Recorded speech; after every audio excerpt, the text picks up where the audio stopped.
malas sa bahay mo, alisin mo na kung ayaw mong malasin ang buhay mo. Isa-isahin natin.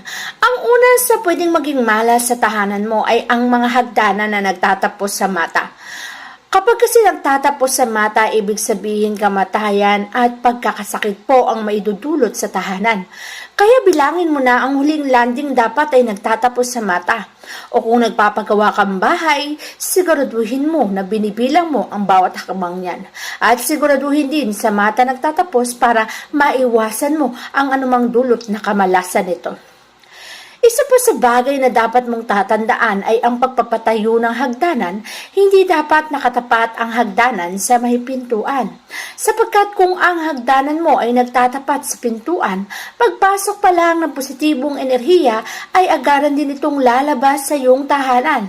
Kaya napapansin mo na kung ikaw ay magkakapera, agad-agad din itong nauubos at nawawala gawa ng ang hagdanan ay nakatapat sa pintuan.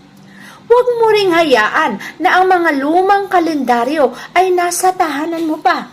Kapag luma na ang kalendaryo, maaari mo nang itapon ito. Sapagkat ang lumang kalendaryo ay maaari ring makaengganyo o maka-attract ng negatibong enerhiya.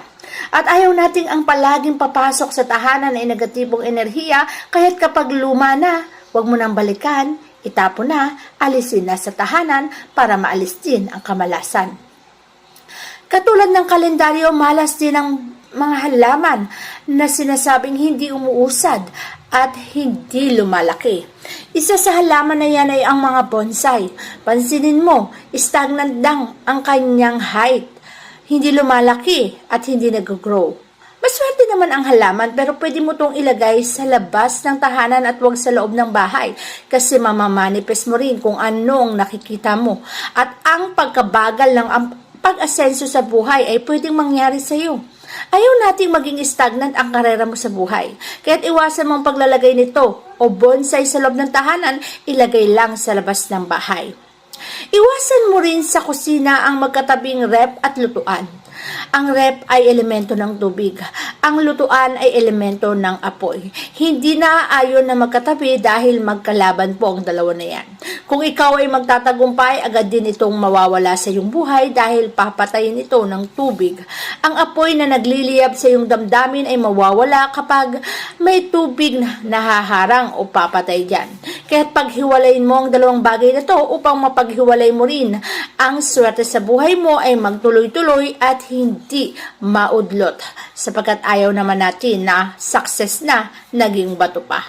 Sikapin mo na paghiwalay ng mga bagay na yan, ang elemento ng apoy at elemento ng tubig para ang kamalasan ay maiwasan natin sa ating mga buhay. Huwag mo ring hahayaan na sa ilalim ng hagdan ay naglalagay ka ng elemento ng mga tubig. Ang elemento kasi ng tubig ay pera. Kaya't iwasan mo na mailagay sa ilalim ng hagdanan ang mga aquarium o CR.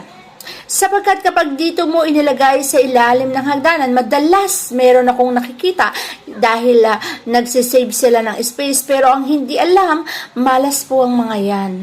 Ang elemento ng tubig ay hindi dapat napapailalima ng mga hagdanan. Iwasan mo tong bagay na to para maiwasan mo rin ang anumang pwedeng maidulot nitong kamalasan sa buhay mo. Tanggalin ang anumang elemento ng tubig sa ilalim ng hagdanan para matanggal din ang anumang uri ng kamalasan na maaaring maidulot o maibigay nito sa iyong buhay. Alisin mo na ngayon pa lang para ang kamalasan ay maaari mo pang maiwasan sa iyong buhay. Isa pa sa mga may dulot na kamalasan ay ang kalat na bahay. Huwag na huwag kang maglalagay ng mga labahan na nagkalat, maduming bahay, at iwasan mo rin ang paglalagay ng bulaklak na rose sa center table. Ang rose kasi ibinibigay natin sa mga namayapa nating mga kamag-anak, kung kaya't maaaring ito rin ay mamanifest at mangyari sa iyong buhay. Ang mga labahan naman na nagkalat ay nagmamanifest ng negative energy, kaya't linisin, alisin sa loob ng tahanan. Sa bahay natin ay magandang maglagay ng halaman, ngunit iwasan mo ang paglalagay ng cactus sa loob ng bahay. Ang cactus kasi magandang ilagay kung ito ay nasa labas lamang ng ating mga tahanan para ang kaswertehan lamang ang papasok sa ating buhay. Kapag ito kasi ay nasa loob ng ating mga tahanan, ang mangyayari ay ang pagkakaroon ng pag-aaway-away, pagtatalo-talo, lalo na ng mag-asawa. Kaya kung gusto mong maiwasan ang bagay na yan, alisin mo na ang cactus sa loob ng tahanan mo, ilagay mo na to sa labas ng bahay mo para maiwasan ang kamalasan. Iwasan mo rin ang paglalagay ng anumang kalat sa harapan ng pintuan. Ito'y tinatawag na poison arrow, kung saan sa harapan ng pintuan maaari na agad mablock ang swerte. Kaya't alisin ang bagay na to. Alisin mo rin ang mga larawan ng mga bundok sa loob ng tahanan. Ito kasi ay nagmamanifest ng negative energy, kalungkutan, pagkasawi, at pighati. Kaya naman ang mga bagay na yan, kung ayaw mong maramdaman sa iyong buhay, iwasan mo ang paglalagay ng mga painting o larawan ng mga bundok. Alisin mo ang bagay na yan para hindi ito ang mamanifest mo sa iyong buhay. Kaligayahan ang gusto natin at hindi kalungkutan. Siyempre, katulad ng aking sinasabi, iwasan ang mga poison arrows sa harapan ng bahay.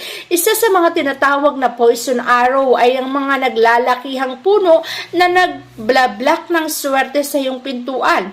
Imbis ang positibong enerhiya ay papasok, ito ay nahaharangan, kaya't ang tagumpay mo ay nagiging mabagal. Alisin mo ang mga puno na yan kung nais mo ring alisin ang kamalasan sa iyong buhay.